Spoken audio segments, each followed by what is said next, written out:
குறைந்த விலை நிறைந்த தரம். தங்கள் தேவைகள் அனைத்தும் ஒரே இடத்தில். ஜெயச்சந்திரன். நடவடிக்கை என்பது வந்து ஒருத்தரை கட்சி விட்டு எக்ஸ்பெல் பண்றது இல்ல கட்சி விட்டு சஸ்பெண்ட் பண்றது மட்டும் நடவடிக்கை இல்ல. ஆனஸ்டா சொல்றேன் நான்.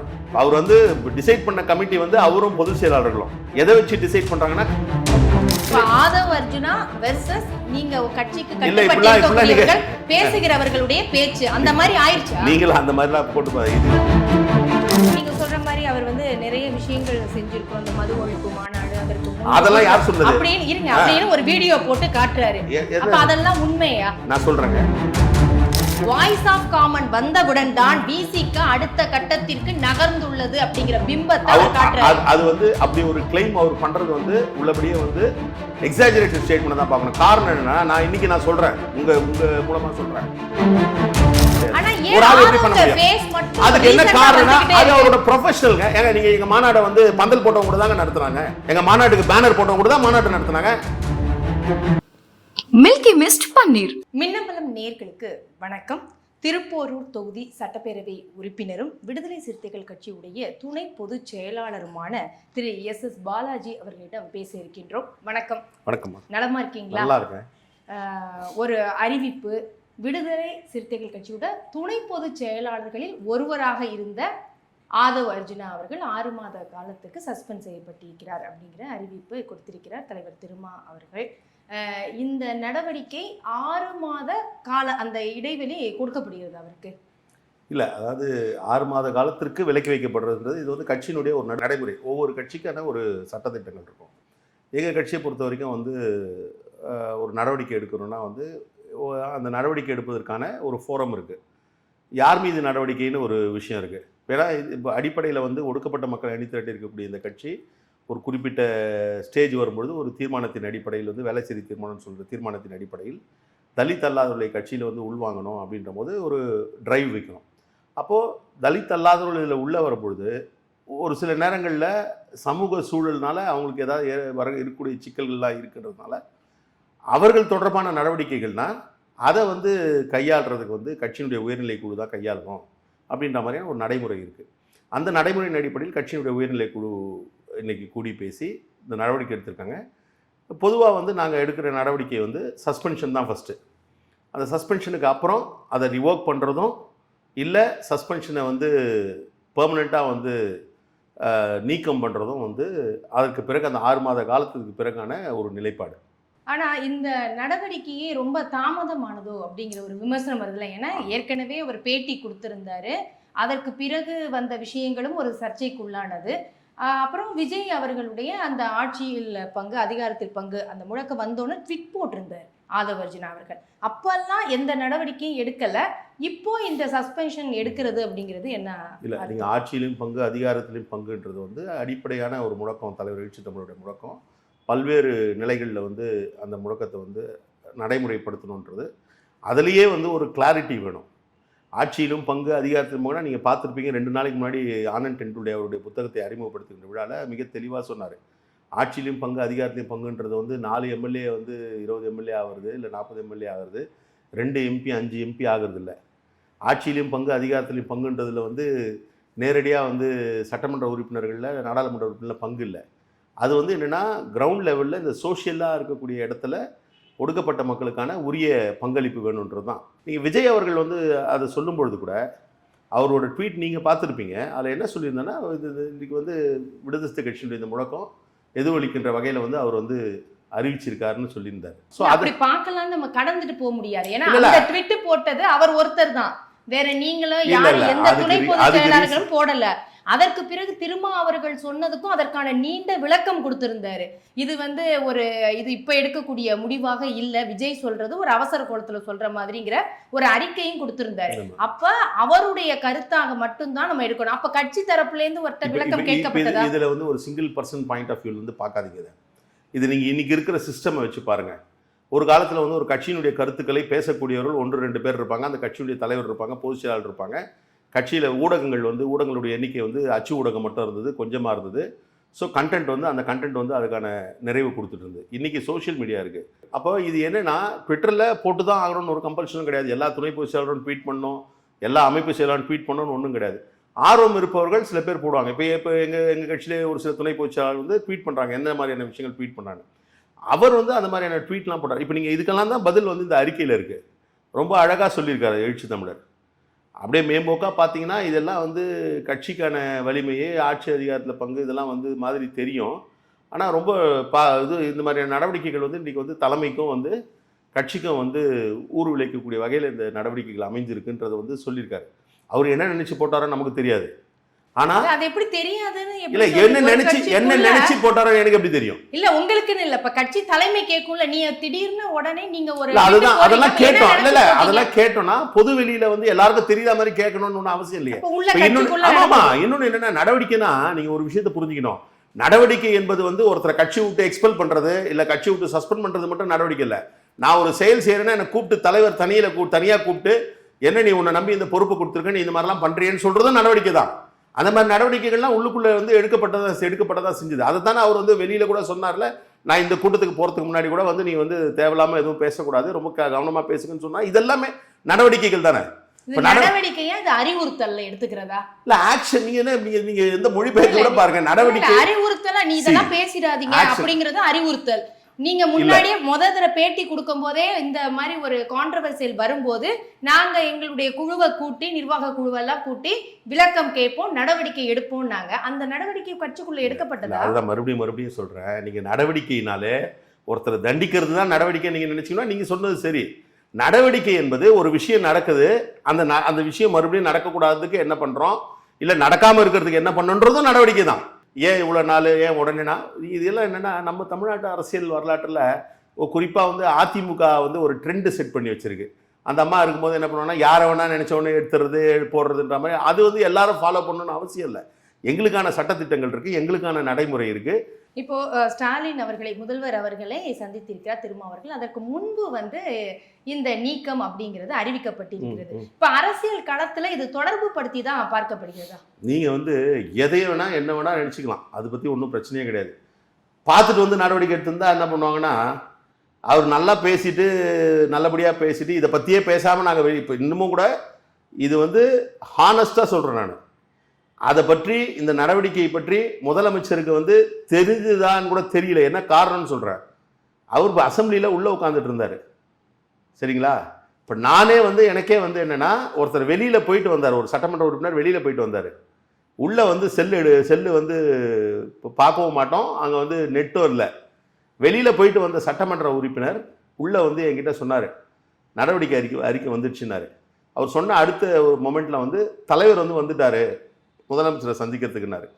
தலைவர் வந்த நேரம் வந்து இன்னைக்கு வந்து சட்டமன்றத்தில் எதிர்கட்சி தலைவர் பேசுகிற நேரம் நீங்களாம் பார்த்துருப்பீங்க. எதிர்கட்சி தலைவரும் முதலமைச்சரும் விவாதம் பண்ண அந்த நேரத்தில் தான் தலைவர் வந்தார். கேபினெட் மீட்டிங் நடக்கிற ஹாலில் இருந்தால் நான் அங்கே போய் உட்கார்ந்தேன். தலைவர் என்கிட்ட சொன்னார், அறிக்கை பார்த்தீங்களான்னாரு. இல்லைன்னா இப்போ தான் அறிக்கை கொடுத்துட்டீங்கன்னாங்க அப்படின்னு சொன்னேன். அப்போ அங்கே அந்த அறையில் தான் நான் அறிக்கையை பார்த்தேன்.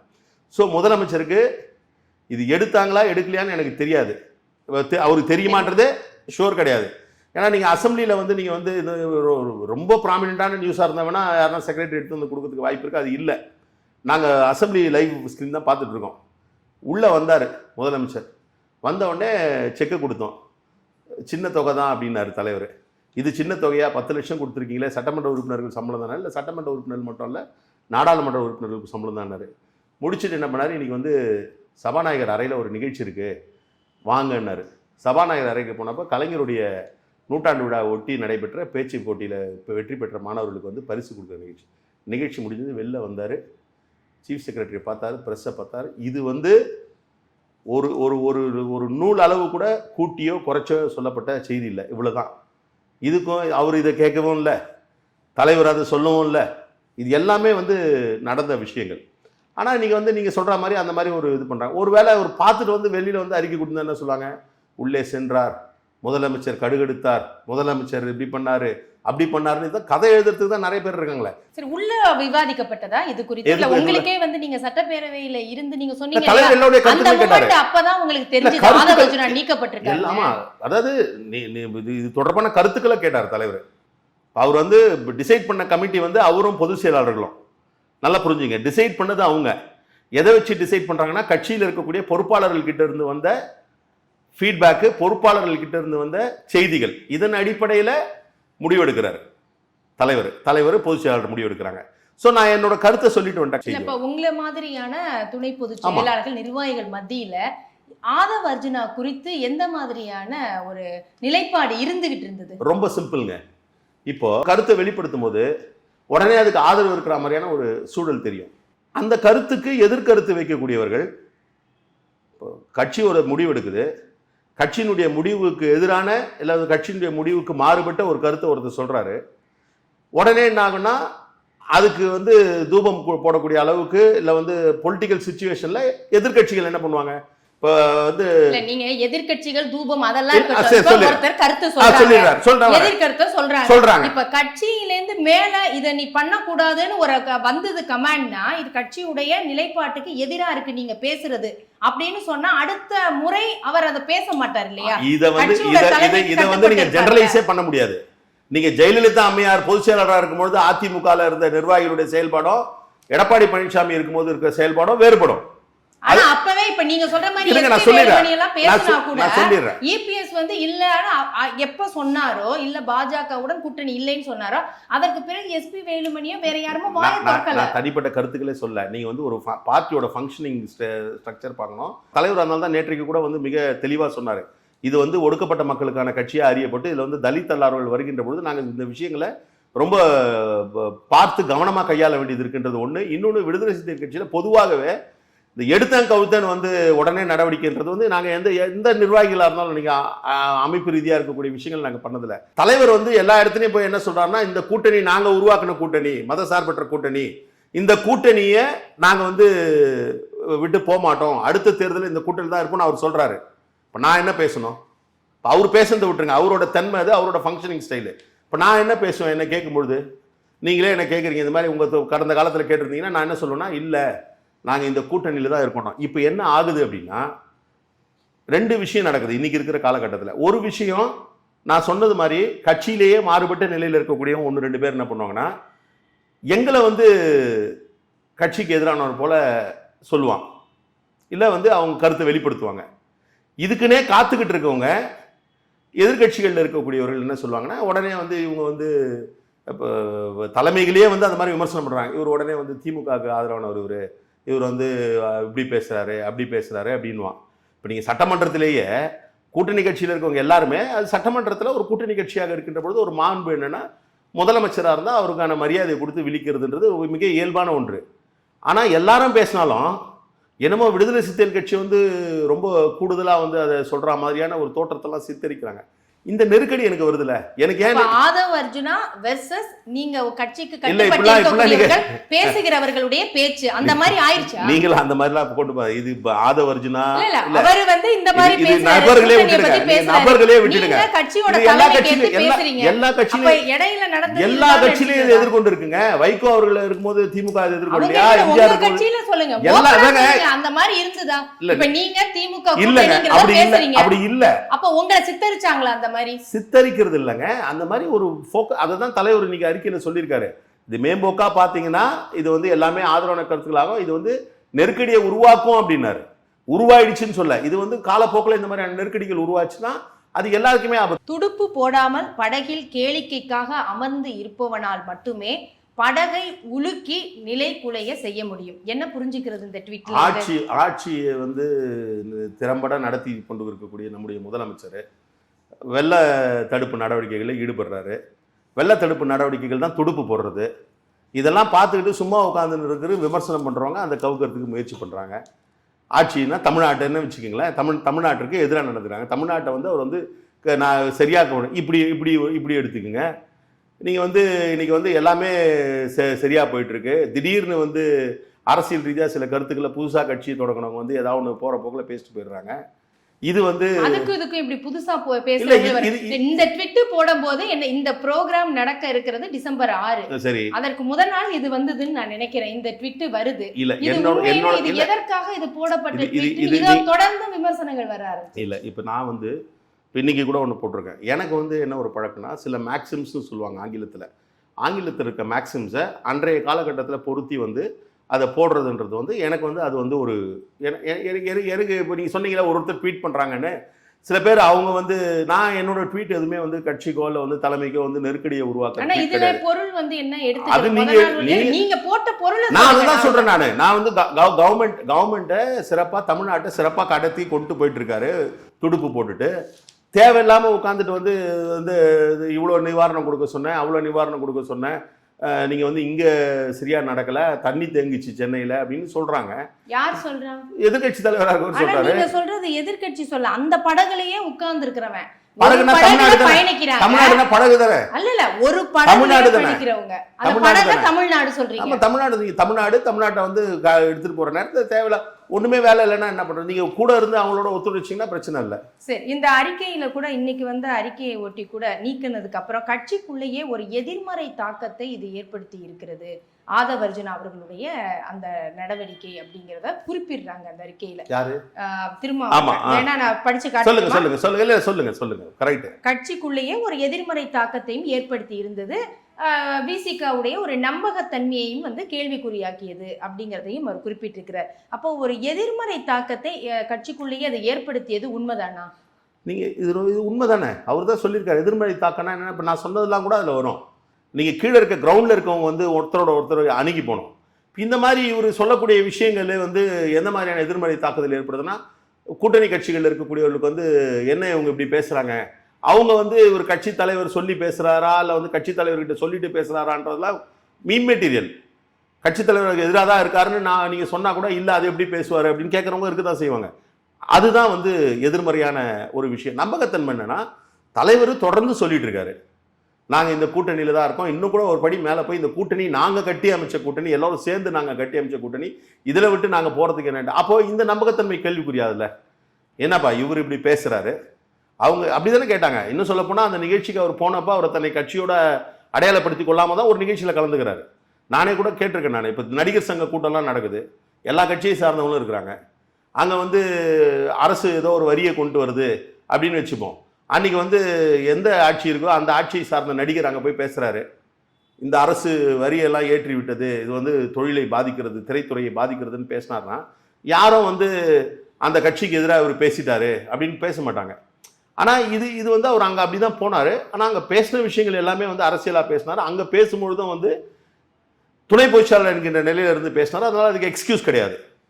இதெல்லாம் தான் இருக்கு. துணை பொதுச் செயலாளர்ங்கிற இடத்துல இருந்தும் பேசியிருக்கிறார். அப்படிதானே அவர் எக்ஸ்பிரஸ் பண்ணிக்கிட்டாரு. சரி, இன்னொரு கொள்கை சார்ந்தும் அவர் பேசியிருக்காருல. இப்ப இந்த விஷயங்களும் நெருடலா எந்த கொள்கை சார்ந்து? மகா பெரியவர் அவர்களை பத்தி பேசியிருக்காரு. ஆமா, கண்டிப்பா இருக்கு. அப்ப அது அந்த விஷயமும் விசிகாவுக்கு ஒரு எதிரானதாக இருக்கு அப்படிங்கறத கண்டிப்பா அதெல்லாம் சேர்த்து தான் பார்க்க வேண்டியது. கூட்டணி அப்படிங்கிறது மட்டும் தான் பெரிய சிக்கலா இந்த அரசியலை பேசிட்டாரு. நீங்க வந்து இந்த பாயிண்ட் வந்து கூட்டணின்றது பாயிண்ட் இல்ல. கூட்டணியை கடந்து கட்சி எடுக்கிற நிலைப்பாடு எந்த நிலைப்பாடா இருந்தாலும் அந்த நிலைப்பாடுக்கு எதிராக செயல்பட்டா கட்சி விரோத நடவடிக்கை தான். நீங்க வந்து கூட்டணிக்கு ஆதரவா இல்ல கூட்டணிக்கு எதிராக வந்து அவர் செயல்பட்டாருன்னா மட்டும் கட்சி விரோத நடவடிக்கை இல்லை. இப்போ நாங்க வந்து பொலிட்டிக்கலா வந்து பாஜக பாமகவோடு அரசியல் உறவே இல்லை அப்படின்னு நாங்கள் ஒரு ஸ்டாண்ட் எடுக்கிறோம். நாளைக்கு பாமக வந்து ஒரு நல்ல சர்டிஃபிகேட் கொடுத்து யாரோ ஒருத்தர் பேசுறோன்னு வச்சுக்கோங்க, அப்போ அதுவும் கட்சி நிலைப்பாடுக்கு எதிர்பார்க்கிறாங்கன்னா அப்போ இந்த நடவடிக்கை தான் பாயும். நீங்க இந்த பாயிண்ட்டை புரிஞ்சுக்கணும். இது ஏன்னா இதை வந்து கூட்டணிக்கு எதிராக பேசிட்டாரு நடவடிக்கை, கூட்டணிக்கு எதிராக பேசிட்டார். கூட்டணிக்கு எதிராக பேசுறது இல்லை நடவடிக்கை, கட்சியினுடைய நிலைப்பாடு எந்த நிலைப்பாட்டுக்கு எதிராக பேசினாலும் நடவடிக்கை தான். இல்லை, இவ்வளவு தூரம் நீங்க ஏற்கனவே பேசினதுக்கு நீங்க சொல்ற மாதிரி ஒரு கண்டிப்பு நடவடிக்கை நடந்திருக்கு அப்படின்னு சொல்றீங்க. அப்படி இருந்தும் அரசியல் நீ பேச வேண்டாம்னு திருமாவர்கள் சொல்றாங்க. அப்படி இருந்தும் அவர் அதை வந்து கட்டுப்பாட்டை மீறி பேசுறாரு அப்படின்னா அது விசிகாவோட தலைமை மேல அவருக்கு வந்து உள்ள அதிருப்தியா இல்ல பயம் இல்லையா இல்ல இதை விட்டு விலகிறதுக்கான சூழலை அவரே ஏற்படுத்திக்கிறாருன்னு நினைக்கிறீங்களா?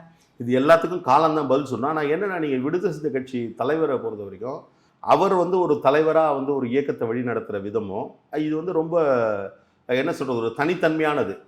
அவர் வந்து என்னென்னா எல்லாருக்கான திங்கிங் ஸ்பேஸ் கொடுக்குறாரு, எல்லாருக்கான பெர்ஃபார்ம் பண்ணுறதுக்கான ஸ்பேஸ் கொடுக்குறாரு. இந்த 6 மாத காலத்தில் போதுமான விளக்கம் கொடுத்துட்டாரு ஆதவ் அர்ஜுனா அவர்கள் அப்படின்னு சொல்லி மறுபடியும் சேர்றதுக்கு கூட வாய்ப்பு இருக்கு இல்லையா? கண்டிப்பாக இருக்குது. தலைவர் நினைச்சாருன்னா என்ன வேணா பண்ணலாம். தலைவர்னு நான் சொல்கிறது வந்து தலைவர் வந்து அதை வந்து தீர்மானிக்கிற இடத்துல இருக்காரு. அதற்கு உண்டான பொதுச் செயலாளர்கள் உயர்நிலை குழுவில் வந்து அது தொடர்பாக வந்து கன்வின்ஸ் ஆனாங்கன்னா அதுக்கு இருக்க தான் செய்யுது. எல்லா இடத்துலையுமே அது இருக்க தான் செய்யுது. இன்னைக்கு நீங்க நம்பகத்தன்மை கேள்விக்குறியாகுது, கட்சிக்குள்ள எதிர்மறை தாக்கத்தை ஏற்படுத்துதுன்னு இவ்வளவு விளக்கம் கொடுக்குறீங்க. ஆனா 6ஆம் தேதி அந்த விழா நடைபெற்று அதுல அவர் பேசியிருக்கிறாரு.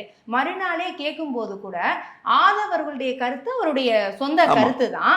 ஆனா அந்த மனசு திருமாவுடைய மனசாட்சி இங்கதான் இருக்கும்னு அந்த மேடையில அவர் பேசுறாரு. அதற்கு முன்பே நீண்ட அறிக்கை திருமாவர்களிடமிருந்து வந்து விட்டது, ஏன் நாங்க பங்கேற்கிறது இல்லை அப்படிங்கிறத அவர் குறிப்பிட்டிருந்தாரு. அதை மீறி அவர் இங்க மனசாட்சி இங்கதான் இருக்கும்னு சொல்றாரு.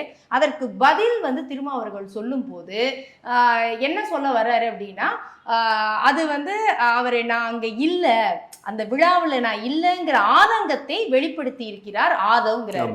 அப்ப ஆமான்னு அது எப்படி உங்களுக்கு வரும்? எங்க கோயின்சிடென்ட் ஆகுதுங்க. இப்ப நான் ஒரு தப்பு பண்றேன்னு வச்சுப்போம். தப்புன்னு நான் சொல்றது கட்சியினுடைய நிலைக்கு எதிராகவே இருக்கேன். நான் ஆனா இது கட்சிக்கு நல்லது நான் நம்புறேன்னு வச்சுக்கோங்க. நான் பிலீவ் பண்றேன் இது ரைட்டு அப்படின்னு. கட்சியினுடைய நிலைப்பாட்டுக்கு எதிராக நான் நடந்துக்கிறேன். ஆனா கட்சி இப்படிதான் இருக்கணும்னு நான் நம்புறேன். நான் நம்புறேன். எனக்கு என்ன மாதிரியான ஆதங்கம் இருக்கும்? நாம இதை கட்சி இப்படி இருந்தா நல்லா இருக்கும்னு நினைக்கிறோம். நாம நினைக்கும் போது இந்த இடத்துல தலைவர் இருந்தா நல்லா இருக்கும்னு நினைக்கிறோம். நான் சொல்றது ஜென்யூனான ஒரு ஃபீலிங்கா இருந்ததுன்னா தலைவர் அப்படி நம்புறாரு. நீங்க நான் எப்படி நான் உங்க மேல என்ன நம்பிக்கை வச்சிருக்கேன், இல்ல நான் இன்னொருத்தர் மேல என்ன நம்பிக்கை வச்சிருக்கேன்றது என்னுடைய தன்மையை பொறுத்தது. அவங்க என்ன ஏமாத்த கூட செய்யலாம், அவங்க எனக்கு எதிராக கூட இருக்கலாம். ஆனா நான் அவங்கள ட்ரஸ்ட் பண்ணும்போது தலைவர் அவரை ட்ரஸ்ட் பண்றீங்க, உங்க மேல உள்ள ட்ரஸ்ட் கேள்வியாகுது. அது இல்லையே. நீங்க என்ன சொன்னீங்க, எனக்கு விருப்பம் கிடையாது அங்க ஒரு திரிபுவாத அரசியல்னு சொல்லி நீங்க சொல்றீங்க. அப்ப நாங்க மக்கள் அதை நம்புவாங்களா? இல்ல நான் வரலன்னு அவர் ஆதங்கப்படுறாருன்னா அப்ப நீங்க கொடுத்த அறிக்கைக்கு என்ன மதிப்பு இருக்கிறது, என்ன நம்பகத்தன்மை இருக்கு? நீங்க இது ஒரு பொலிட்டிக்கல் இதெல்லாம் விட்டுடுங்க. ஒரு ரிலேஷன்ஷிப் லெவலில் நின்று பாருங்க. இப்போ அவர் வந்திருக்காரு, அவர் இந்த கட்சிக்கு வந்திருக்காரு, அவர் ஏதோ 1-2 வேலைங்க செஞ்சிருக்காரு, பரவாயில்ல இந்த வேலையெல்லாம் செஞ்சிருக்காரு, இன்னைக்கு இந்த தப்பு பண்ணியிருக்காரு, எடுத்த உடனே அவர் காயப்படுத்த வேண்டாம்னு நினைக்கக்கூடிய, நான் சொல்றது எதுவுமே ஒரு எக்ஸாஜரேட் பண்ணதோ இல்லை ஒரு எக்ஸ்பிளனேஷனுக்காகவும் சொல்ல, இருக்கிற யதார்த்தத்தை சொல்றாங்க. நீங்க சொல்ற மாதிரி அவர் நிறைய விஷயங்கள் செஞ்சிருக்கிறோம், இந்த மது ஒழிப்பு மாநாடு, அதற்கு அதெல்லாம் யார் சொன்னது அப்படின்னு ஒரு வீடியோ போட்டு காட்டுறாரு. அப்ப அதெல்லாம் உண்மையா? நான் சொல்றேங்க, மது ஒழிப்பு மாநாடு செஞ்சல, மது ஒழிப்பு மாநாட்டுக்கு பங்களிப்பு செஞ்சிருக்க அப்படின்னு இருக்காரு. எல்லாருக்கும் தான் பங்களிப்பு இருக்கு, எல்லாருக்கும் தான் பங்களிப்பு இருக்கு. கட்சியில் இருக்கக்கூடிய எல்லா பொறுப்பாளருக்கும் தான் பங்களிப்பு. நான் கூட எடுத்துக்கலாங்க. நீங்க என்ன கேட்டீங்கன்னா கட்சிக்கு என்னென்ன பண்ணிருக்கீங்க நீங்க கேட்டீங்கன்னா நான் இப்ப சொல்லுவேன், மது ஒழிப்பு மாநாட்டுக்கு நான் பங்காற்றிருக்கேன், வெல்லும் ஜனநாயக மாநாட்டுக்கு பங்காற்றிருக்கேன், அதுக்கு முன்னாடியே தேசங்காப்பம் மாநாட்டுக்கு பணியாற்றிருக்கிறேன், அதுக்கு முன்னாடியே தேசங்காப்பம் பேரணிக்கு பணியாற்றிருக்கிறேன், அதுக்கு முன்னாடியே மரண தண்டனை ஒழிப்பு மாநாட்டுக்கு பண்ணியிருக்கேன், தமிழர் இறையாண்மை மாநாட்டுக்கு பண்ணியிருக்கிறேன், என்ன மாநில சுயாட்சி மாநாட்டுக்கு பண்ணியிருக்கேன். நீங்க கேட்கல சொல்லல, இல்ல எனக்கு சொல்லணும்னு தோணல, நான் சொல்லலைங்க, அவ்வளவுதாங்க வித்தியாசம். நதிநீர் இணைப்புக்கான மாநாடு போட்டிருக்கிறோம். முதலா பிரச்சாரத்தை நாங்க தான் எடுத்துட்டு வந்தோம். வாய்ஸ் ஆஃப் காமன் வந்தவுடன் தான் விசிக்கு அடுத்த கட்டத்திற்கு நகர்ந்துள்ளது அப்படிங்கிற பிம்பத்தை காட்டுறாரு. அது அப்படி ஒரு கிளைம் அவர் பண்றது உள்ளபடியே எக்ஸாஜரேட்டட் ஸ்டேட்மெண்ட் தான் பார்க்கணும். காரணம் என்னன்னா, நான் இன்னைக்கு சொல்றேன், உங்க மூலமா சொல்றேன், கட்சி ஸ்ட்ரக்சர் பண்றதுல எங்க கட்சி தலைவரான எழுச்சி தமிழருக்கு பண்ணிருக்கக்கூடிய விஷயங்களை இன்றைக்கு அதுக்கு முன்பே தோன்றி ஃபிளரிஷ் ஆயிட்டு இருக்க கட்சிகளை அதை பின்பற்றக்கூடிய சூழலை உருவாக்குனவர் எழுச்சி தமிழர் தான். நீங்க எடுத்து நான் சொல்றதை வேணா பாருங்க. நீங்க என்னமே ஆன் ரெக்கார்டு இன்னைக்கு இதே விகடனோட பத்திரிகையில தான் தமிழ்நாட்டில் இந்தியாவிலேயே வெப்சைட் வச்சிருந்த கட்சி விடுதலை சிறுத்தைகள் கட்சி தான். நாங்க தான் ஃபர்ஸ்ட் வெப்சைட் கிரியேட் பண்ணோம். ஃபேஸ்புக்ல இருக்கக்கூடிய கட்சிக்காரங்களை அணி திரட்டி ஃபேஸ்புக் விசிகே மீட்டிங் போட்டது தலைவரோட அறிவுறுத்தல் பேர்ல நான் போட்டிருக்கேன் மீட்டிங்க. இது எல்லாம் 2010-11 இவரோட பங்களிப்பு இல்ல. நீங்க இப்படி பிரிச்சு பார்க்க கூடாது. எல்லாரோட பங்களிப்பு நான் கிளைம் பண்ணலாங்க. நான் கிளைம் என்ன மாதிரி பண்றேன்னு இருக்கு, எதுக்காக பண்றேன்னு இருக்கு. நீங்க கேட்கற மாதிரி இப்ப நீங்க தனியா கூப்பிட்டு உட்கார வச்சு நீங்க இந்த கட்சியில 10 வருஷம் 15 வருஷமா இருக்கீங்களே, இந்த 15 வருஷம் என்னென்ன பணிகள் செஞ்சீங்கன்னா, நான் என்ன சொல்லணும்னா, நான் சொல்றதெல்லாம் நீங்க அப்படியே எடுத்துக்கூடாது. நான் அந்த மாநாட்டு நான் வேலை செஞ்சிருக்கேன், அந்த மாநாடே மொத்தம் நான் தான் பண்ணன்ற அர்த்தம் கிடையாது. ஒரு ஆள் எப்படி பண்ண முடியும்? அதுக்கு என்ன காரணம்? அது அவரோட ப்ரொஃபஷனல்ங்க. ஏங்க நீங்க எங்க மாநாட்டை பந்தல் போட்டவங்க கூட தாங்க நடத்துறாங்க. எங்க மாநாட்டுக்கு பேனர் போட்டவங்க கூட தான் மாநாட்டை நடத்துனாங்க. பட் அதுக்கு உண்டான கிரெடிட் இருக்குல்ல, அதுக்கு உண்டான பேமெண்ட் இருக்குல்ல. இப்ப மாநாட்டுக்கு மேடைக்கு பேமெண்ட் கொடுக்க மாட்டோமா? மாநாட்டுக்கு பந்தல் போட்டா பேமெண்ட் கொடுக்க மாட்டோமா? பேமெண்ட் அவருக்கு வாங்கிட்டாரா? வாய்ஸ் ஆஃப் காமன்ஸ் வாங்கிட்டு பண்றாங்களா? இருங்க, இப்ப நான் என்ன தலைவர் இந்த மாநாட்டு பணியை பாருன்றாரு. மேடை போடுற ஆளை ஒருங்கிணைக்கிறேன், லைட்டு கட்டுற ஆளை ஒருங்கிணைக்கிறேன், ஸ்பீக்கர் கட்டுற ஆளை ஒருங்கிணைக்கிறேன். இதெல்லாம் ஒருங்கிணைச்சு அவங்களுக்கு கொடுத்து தானே ஆகணும், பணம் கொடுத்து தானே ஆகணும். அவங்களுக்கு பணம் கொடுத்தாலுமே நான் அந்த வேலையை ஒருங்கிணைச்சேன்ற பேர் எனக்கும் இருக்குல்ல. நீங்க பணம் வாங்கிட்டேன்னு என்ன வந்து பணம் வாங்கி கொடுத்துட்டேன்னு தள்ளி விடுவேன். ஆனா அதை வந்து கோஆர்டினேட் பண்ற வேலை இருக்குல்ல, அதை எடுத்து செஞ்சிருக்கிறாருங்கிறதும் பெரிய விஷயம். இல்லங்க நான் நீங்க செஞ்சுட்டு இருக்கீங்க. இதை வந்து இன்னும் வந்து ப்ரொஃபஷனலா வந்து செஞ்சுட்டு இருக்க. எனக்கு தெரிஞ்ச வரைக்கும் வெளிப்படையா எந்த நிதியும் எந்த விதமான இதுவும் இல்லை. அவர் வந்து பண்ணது வந்து அவரே ஆன் ரெக்கார்ட் சொல்லியிருக்காரு. இது வந்து முழுக்க முழுக்க விடுதலை சிறுத்தைகள் கட்சிக்கான பணியா நான் முன்னெடுக்கிறேன் அப்படின்ற மாதிரி சொல்லி தான் பண்ணிருக்காரு. வேலை செஞ்சதுக்கு எப்படி இவ்வளவு கிரெடிட் எடுத்துக்கிறாரு? அப்ப எப்படி அதை இது பண்றீங்க? இப்போ இது நீங்க வந்து ஒரு கான்ட்ரடிக்ஷன் உருவாக்கணுன்ற நிலையில வந்து இந்த கேள்வியை எதிர்கொள்ளணும்னா நான் அது வந்து எதிர்கொள்ற நிலையில இல்லை. நீங்க இந்த ஸ்ட்ராட்டஜி பொலிட்டிக்கல் ஸ்ட்ராட்டஜிஸ் இதெல்லாம் வகுத்து கொடுக்குறவங்க வந்து ஒரு கட்சிக்கு வந்து வழி நடத்துறாங்க, உடனே அவங்க தான் அந்த வெற்றிக்கு காரணமா? இல்ல, மக்கள் அக்செப்ட் பண்ணும். அந்த மாதிரினா பண்ற மாதிரி ஸ்ட்ராட்டஜிக்கு கொண்டு வரணும். வாய்ப்பே கிடையாது. அதுதானே அந்த பொலிட்டிக்கல் ஸ்ட்ராட்டஜி 300 கோடி ஏன் கொடுக்கணும்? அப்ப வந்து இதே மாதிரி ஸ்ட்ராட்டஜி உங்களுக்கு தெரிஞ்ச ஸ்ட்ராட்டஜி இவங்களுக்கு தெரிஞ்சதே வந்து தோத்த கட்சிக்கும் ஒருத்தன் பண்றானே. அப்ப ஒரு நாள் அவன் ஜெயிக்கிற கட்சி ஆவறா, ஒரு நாள் இவன் ஜெயிக்கிற கட்சி ஆவறான். அப்ப அவன் தோக்கடிச்சிட்டான் அந்த கட்சியை. இறைவா நான் கேக்குறேன், இப்ப ஆதவுடைய அந்த சஸ்பெண்ட் இப்போ அப்பாடான் இருக்குதா இல்ல இழப்பா இருக்குதா? இல்ல, என்னை பொறுத்த வரைக்கும் என்னன்னா, நீங்க வந்து ஒரு இந்த ஃபீலிங் அந்த ஃபீலிங்லாம் கடந்து எனக்கு வந்து இயக்க நலன்றது, தலைமையுடைய நலன்றது ப்ரையாரிட்டி. நான் இன்னைக்கு கூட பார்த்துருப்பீங்க, நான் வந்து எனக்கு வந்து தலைவர் இந்த முடிவு எடுத்தாலும் ஒன்று தான், இன்னைக்கு அவரை நீக்கி இருந்தாலும் இதுக்கு நான் வந்து என்ன நினைக்கிறேன்னா, தலைவர் முடிவு எடுத்திருக்கிறார், சரியான முடிவு. அவர் நீக்காம இருந்தாலும் தலைவர் முடிவு எடுத்திருக்கிறார், சரியா? இது என்னை பொறுத்த வரைக்கும் நான் அப்படி பார்க்குற ஆளு. ஆனால் இதை கடந்து இன்னைக்கு இது வந்து என்ன கடந்து இருக்கக்கூடிய நிறைய பேர், நான் குறிப்பாக நான் சொன்னது மாதிரி கீழே கிரவுண்ட் லெவலில் டிஸ்டர்ப் ஆனாங்க. அதுதான் என்னை டிஸ்டர்ப் பண்ணுச்சு. இப்போ எனக்கு ஒரு தெளிவு இருக்குது, தலைவர் சரியாக தான் எல்லாம் பண்ணுறாரு அப்படின்ற தெளிவு இருக்குது, ரைட்டு. இது வந்து கிரவுண்ட் லெவலில் என்ன டிஸ்டர்ப் ஆகிட்டாங்கன்னா, இது வந்து எடுக்கலைன்னா நல்லா இருக்காதுன்ற மாதிரியான ஒரு ஃபீலிங்கில் வந்து கிரவுண்ட் லெவலில் வந்து இன்னைக்கு கிரவுண்ட் லெவலில் இருக்கவங்களுக்கு வந்து அவங்களுடைய உணர்வுகளுக்கு மதிப்பளித்து இன்னைக்கு இந்த முடிவு எடுக்கப்பட்டது நினைக்கிறேன். சரி, நன்றி சார். உங்களுடைய கருத்துக்களுக்கு ஒரு 6 மாதம் கழித்து நம்ம மீண்டும் பேசுவோம் தொடர்பாக. நன்றி. நன்றி. இதுவரை திருப்போரூர் தொகுதியின் சட்டப்பேரவை உறுப்பினரும் விசிகாவின் துணை பொதுச் செயலாளருமான திரு SS பாலாஜி அவர்களிடம் பேசினோம். நன்றி, வணக்கம். குறைந்த விலை, நிறைந்த தரம், தங்கள் தேவைகள் அனைத்தும் ஒரே இடத்தில். ஜெயச்சந்திரன் மில்கி மிஸ்ட் பன்னீர். மின்னம்பலம்.com தமிழின் முதல் மொபைல் பத்திரிகை.